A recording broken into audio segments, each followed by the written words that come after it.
ก็ตอนนี้เรากำลังจะเดินทางไปที่สกลนครครับตอนนี้ก็จะออกแล้วเป็นเวลา7 โมง4ที่ออกจากกรุงเทพนะครับฝนก็ตกแล้วนะทุกคนตอนนี้แค่จะออกฝนก็ตกแล้ว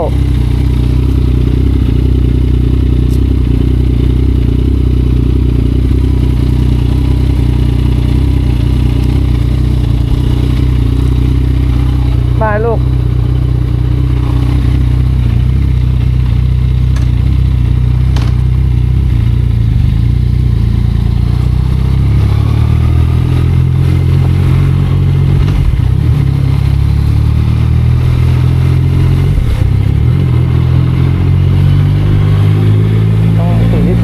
ไม่ได้ใส่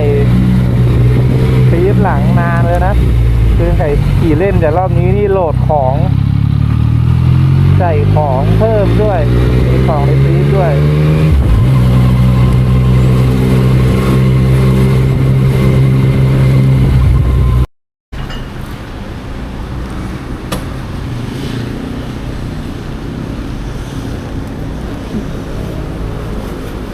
เดี๋ยวอัด95เต็มถังเลยทุกคนก็ก่อนหน้านี้เติมน้ำมัน E20 นะครับแต่แบบรถมันรอบเดินเบามันแปลกๆก็เลยมาเติม95ดีกว่านะเพราะเดอะบอลมันไม่นิ่งอ่ะแบบปึ๊บ95เต็มถังครับพี่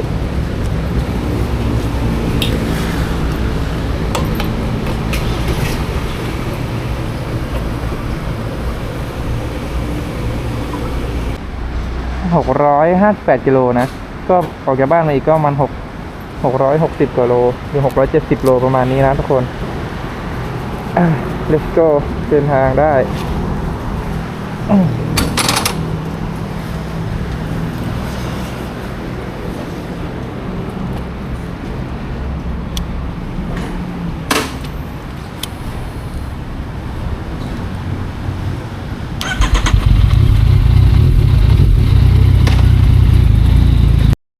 ก็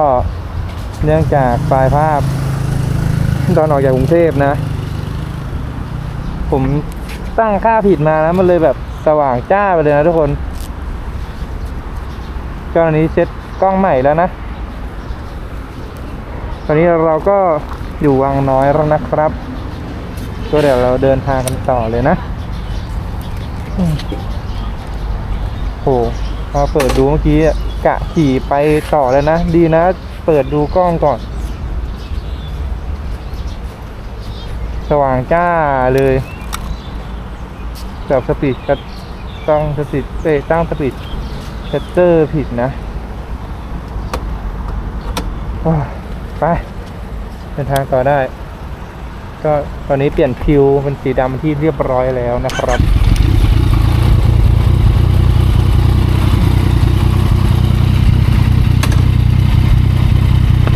สบายตาขึ้นมาเยอะเลยนะไอ้สีด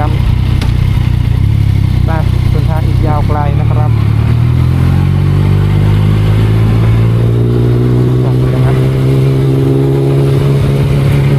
เรียบร้อยนะเดินทางต่อได้นะครับทุกคนก็วันนี้เป็นวันเสาร์นะ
ดับเครื่องเลย ก็ตอนนี้เราถ่ายรูปไปที่เรียบร้อยแล้วนะครับก็เดี๋ยวเดินทางมาต่อนะทุกคนโอ้คนทางอีกยาวไกล480กิโลนะทุกคนน้ำมันขีดแรกลดไปตอนประมาณ180กิโลนะหลังจากนี้แหละทุกคนรถท่วมเลยนะ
เอา95เต็มถังครับ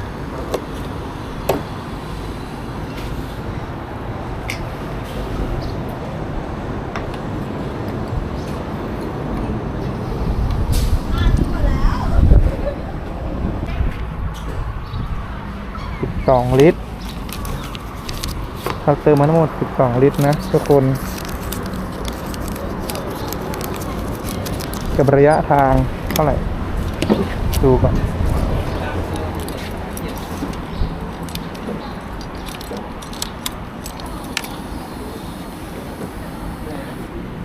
12 ลิตรกับระยะทาง258.6นะครับนะว่ามันเจาะเอียงมั้ย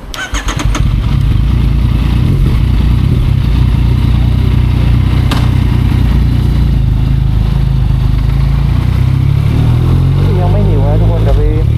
หาที่ยังค่อยกินดีกว่าข้าว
ก็ตอนนี้เรากำลัง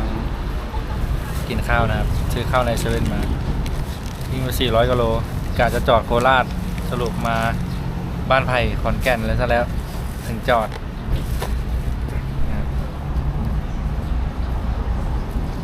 รถมันขี่ดีครับขี่มันขี่สนุกเลยขี่เพลินไปหน่อยเลยไม่ได้จอดพักเลยงั้นเดี๋ยวขอไปกินข้าวนะครับเดี๋ยวเจอกันตอนขี่รถครับก็ตอนนี้ผมกินข้าวอะไรเรียบร้อยแล้วนะครับก็เดี๋ยวเราก็เดินทางต่อกันได้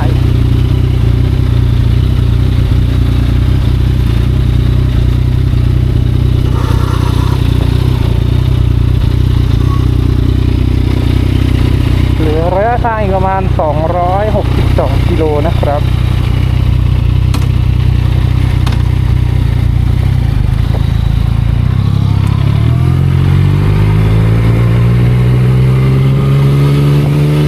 ใจเดียวนะทุกคน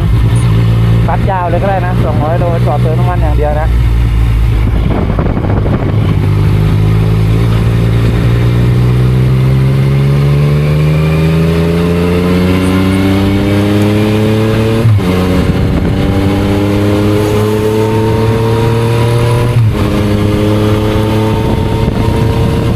ตอนนี้เราเดินทางมาถึงจังหวัดมหาสารคามแล้วนะครับทุกคน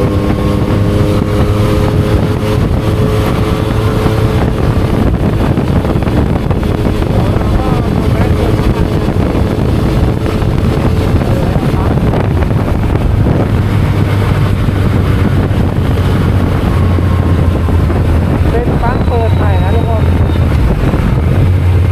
ก่อนถึงแยกมหาสารคามนะมหาลัยที่เราเป็นแยกมหาวิทยาลัยโอ้ยไม่ค่อยแดงเดี๋ยวเราก็จะตัดเต็มถังไปเลยนะครับทุกคน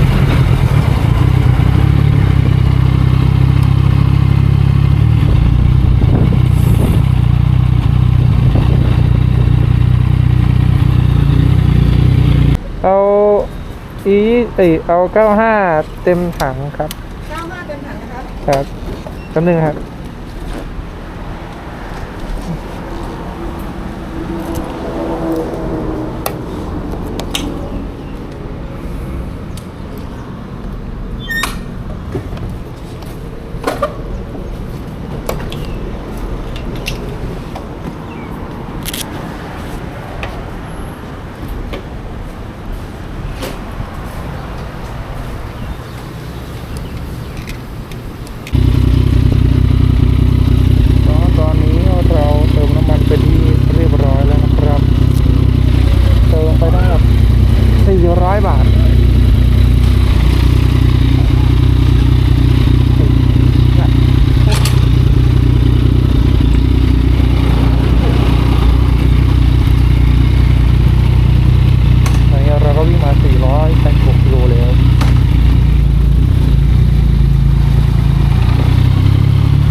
กเฉยๆแค่ฝนตกเฉยๆก็เละพอแล้วนะนี่แม่งทำทางอีกโอ้โหดูดิ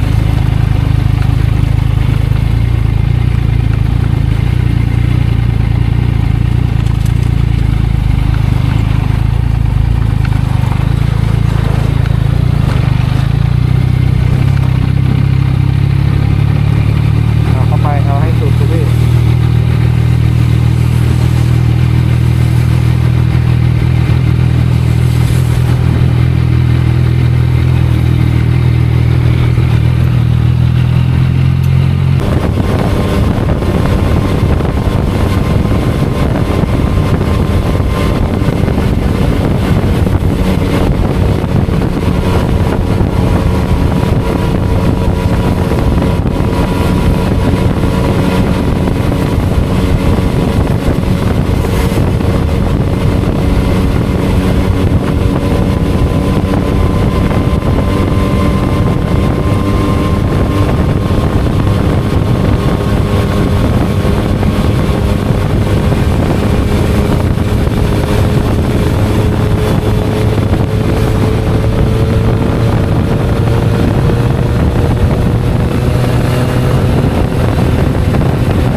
มีห้องน้ำไหมครับ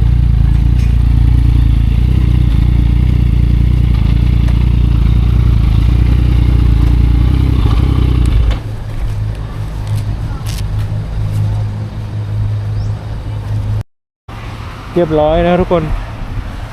ภารกิจล้มเหลวนะครับทุกคนวันนี้สรุปไม่ได้ถ่ายรูปนะก็จะไปถ่ายรูปคนภูพานที่บอกว่าฝนตกเขาไม่ได้ขึ้นมาถ่ายรูปนะภูพานฝนตกหนักมากเรียบร้อยโค้งก็ไม่ได้เล่นรูปก็ไม่ได้ถ่ายนะจบแล้วเดี๋ยวขอพักก่อนนะครับก็ตอนนี้เข้ามาพักแป๊บหนึ่งนะครับเดี๋ยวเราไปลุยฝนกันต่อนะดูจากท่าแล้วบนภูพานตกแน่นอนพี่เขาแจ้งมาว่าภูพานตกหนักนะครับในช่วงประมาณเที่ยงกว่าๆเราเปิดแล้วนี่วะ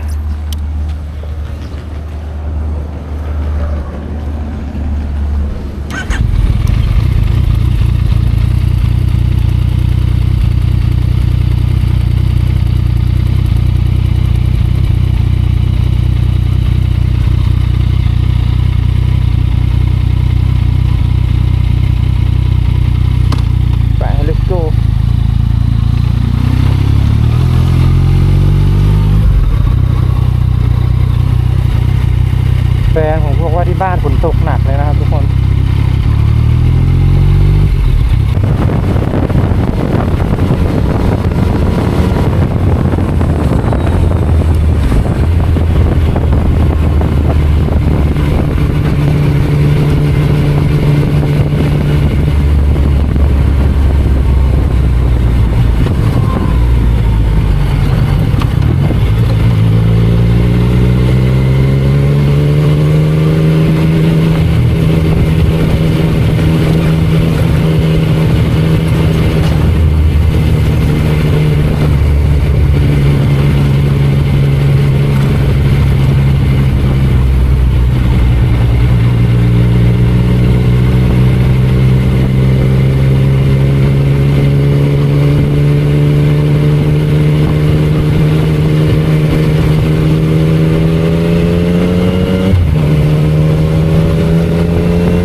ไม่เสี่ยงนะทุกคนเดี๋ยวเผื่อมีรถใหญ่สวนมาที่หยามเลยนะ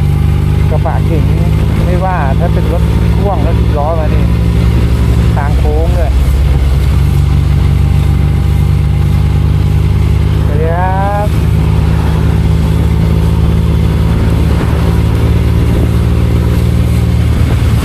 โอ้โหไม่อยากใกล้มันเพราะว่าเวลาเขาวิ่งกับไอ้น้ำอ่ะมันเยอะนะครับรถใหญ่จอดว่างเปล่า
คือ3ใบนะ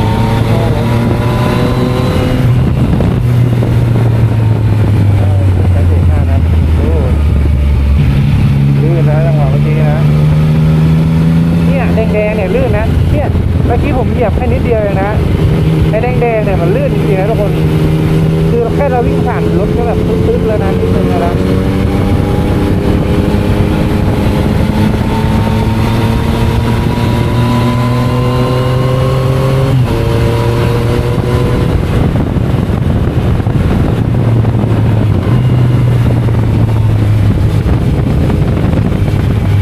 พอไปเก็บหน้าได้นะเอาเลือกขายเป็นเต็ม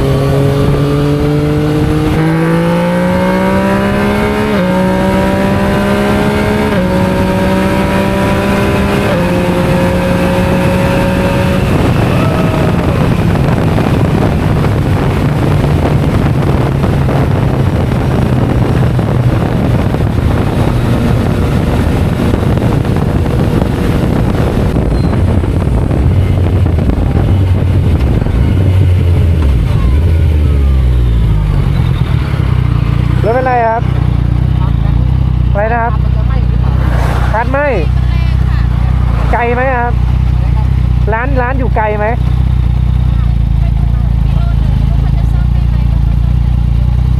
เดี๋ยวผมถีบไปให้ก็ได้ครับ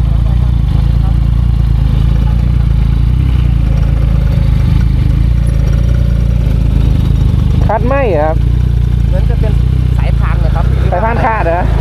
ก็ไม่แน่ใจเหมือนกันครับ เดี๋ยวลองให้ช่างดูครับ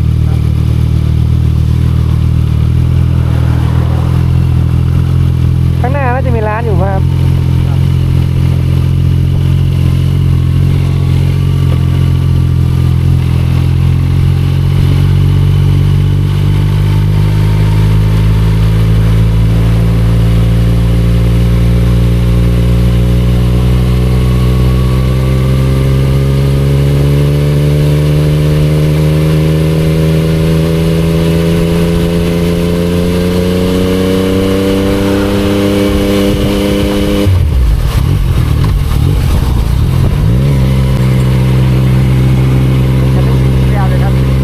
อะไรนะครับ มันจะไม่มีวี่แววเลยครับ ยังไงนะครับ เหมือนจะไม่มีวี่แววร้านซ่อมเลยครับ นั่นนี่ครับ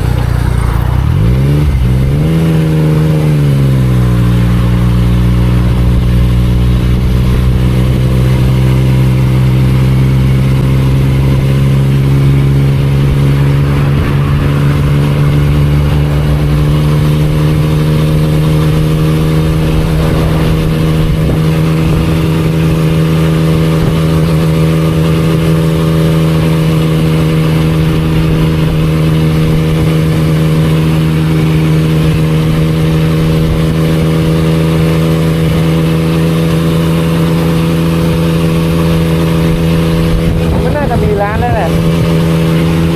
ข้างหลังมีร้านหรือเปล่าไม่รู้ครับ รับร้านเลยครับ มันขี่ไม่ได้อะครับ ไม่ครับมันไม่ไปแล้วครับก็คือมันน่าจะไม่แล้วครับ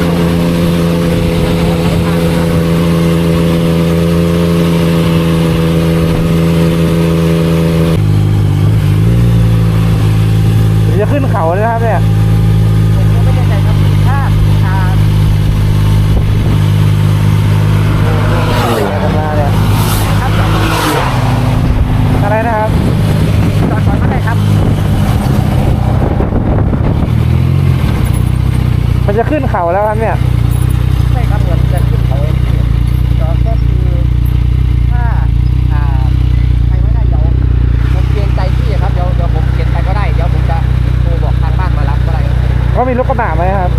ผมก็อยู่บ้านนู้นเลยครับพี่ก็ไกลอยู่ประมาณ100 กว่าโลครับ โห100 กว่าโลเลยครับอันนี้กำลังจะไปไหนครับเนี่ย โทรกลับบ้านครับพี่อยู่ที่บึงกาฬครับ อ๋อขี่กลับบึงกาฬนะครับ ใช่ครับก็คือตอนนี้ก็คือน้องน่าจะเสียงไป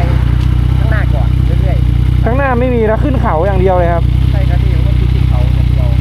ร้านก็ไม่มีนะครับมันได้เขาจะชันด้วยนะตรงนู้นอ่ะอันตรายอยู่นะ ใช่ครับ ผมว่าจอดถ้าจะรอแถวนี้แล้วให้เขามารับแถวนี้ดีกว่าไหม ใช่ครับเดี๋ยวผมจะโทรบอกทางบ้านมารับ ผมไปสกลนะครับ โอ้ เดี๋ยวผมขี่ไปฝั่งผมไปอยู่แถวๆนี้ดีกว่าครับ เพราะว่าถ้าขึ้นไปก็ไม่มีอะไรแล้ว ขอบคุณพี่ ครับเดี๋ยวจอดรอแถวนี้แหละครับให้เขามาดีกว่า ครับพี่ ถ้าเข็นไปอันตรายแล้วรถ10 ล้ออะไรด้วยครับ ครับผม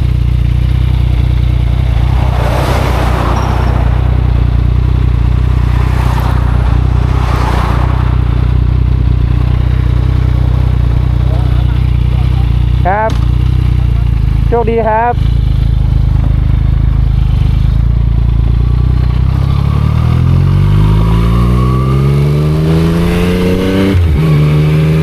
โอ้กระบะเมื่อกี้อะไรกันเนี่ยโอ้โหวันขโมงเลย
ก็ขี่มาแล้ว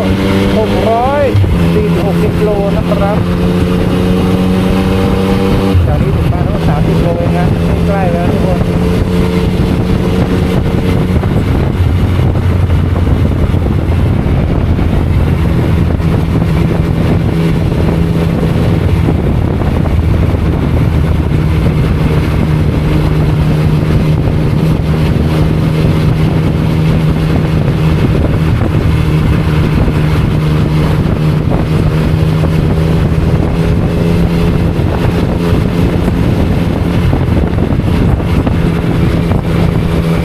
พ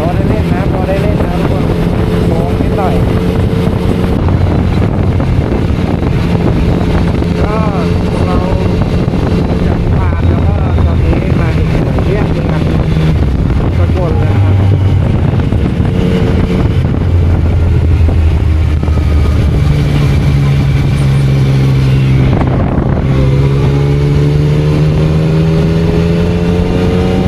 เราว่ามันเจอหมดทั้งภาคที่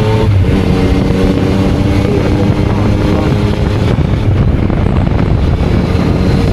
ทางที่เราจะไปที่ไม่ถึงนะก็ทางที่เราไปอาจจะว่างนะครับ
ตอนนี้เราเติมน้ำมัน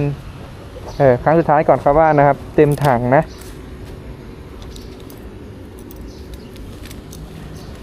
เติมไปอีก335 บาท10 ลิตรนะทุกคนเดี๋ยวไปถึงบ้านผมจะคำนวณดูนะว่า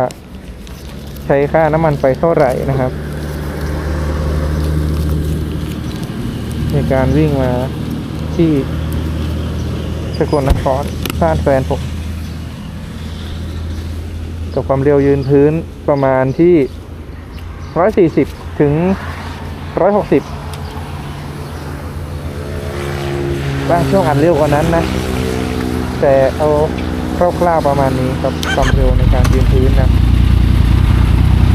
โอเคจะถึงบ้านแล้วนะทุกคน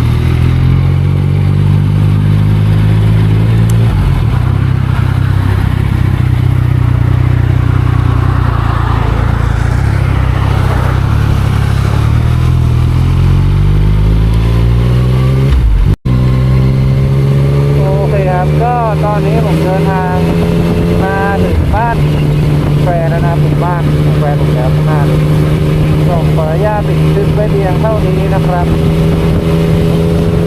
ก็คลิปนี้เป็นคลิปแรกนะครับหากมีการพูดผิดพลาดไปหรือว่าทำที่ผิดพลาดไป ก็ขออภัยมาณที่นี้ด้วยนะครับ ก็อย่าลืมกดแชร์กดไลค์กดซับสไครต์ให้ผมด้วยนะครับผมช่องเสือน้อยขี่เที่ยวนะครับช่องน้อยๆน้องใหม่ขอฝากเนื้อฝากตัวครับที่ดูด้วยนะครับ